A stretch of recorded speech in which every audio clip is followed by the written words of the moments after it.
Donc, je m'appelle Brigitte Chaban, je suis élue à Chambaud, mais nous avions commencé cette crèche à la suite des religieuses qui étaient à Chambaud et qui faisaient une petite crèche. Il y avait de très jolis santons en cire, c'est ce qui m'a donné envie de continuer ce travail. Et donc, je les ai envoyés à Avignon pour les faire restaurer à des carmélites qui sont uniques en France pour faire ces réparations avec la cire. Et donc nous sommes partis depuis la Palestine et puis on a voulu faire le tour de la Méditerranée avec la Grèce, ancienne et moderne. On a continué par l'Italie avec un palais napolitain parce que c'est la mère des crèches, c'est le début avec les crèches ont commencé en Italie. Ensuite nous sommes passés par la Provence, parce que c'est en France l'endroit où il y a plus de crèches avec des fabrications de santons. Il y a toujours dans une crèche provençale un ravi, un tambourinaire, un amoulaire, celui qui aiguisait les couteaux et qui, comme il n'y avait pas de journaux et de télévision à cette époque, il passait de village en village et il entendait qu'un tel était décédé. C'était un peu le journal local. Et puis, donc, on arrive à Chambaud où on a décidé de faire aussi le village et une sortie de messe avec une procession. Voilà. Et les santons, ils viennent d'où?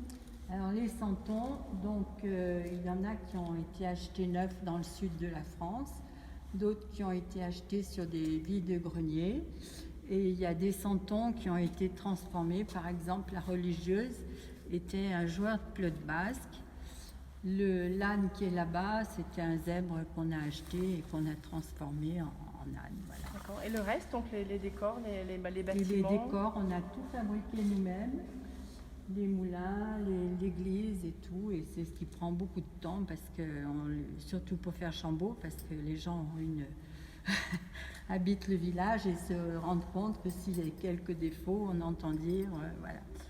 Et pour le reste, là, le petit marché provençal, c'est tous des petits objets que j'ai trouvés à Annecy. Il y avait un petit magasin à Annecy où ils vendaient des miniatures. Et par exemple, le marchand de poissons, il y a des moules qui sont des petites miniatures que j'ai trouvées dans le sud de la France, vers Marignane. D'accord. Voilà. Et vous êtes combien de personnes à avoir travaillé sur cette crèche? Alors nous sommes 2 à avoir construit les monuments, les maisons et tout ça.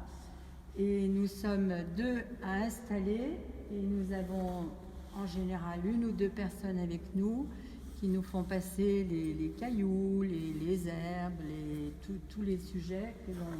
Il y en a une qui reste en hauteur pendant que l'autre lui dit plus à droite, plus à gauche, un peu plus haut, un peu plus bas et voilà. Et donc on peut la voir jusqu'à... Alors, elle est ouverte du 8 décembre toutes les années et en général, on l'arrête après le 2 février, qui est la présentation de Jésus au temple. Et dans le sud, c'est comme ça, ils appellent ça la crèche blanche. Ils enlèvent une partie des personnages et ils mettent un grand drap blanc. Voilà. Et il y a une très très belle crèche à voir qui est à Saint-Saturnin-les-Avignon, à 5 km d'Avignon. C'est la plus belle crèche. Voilà.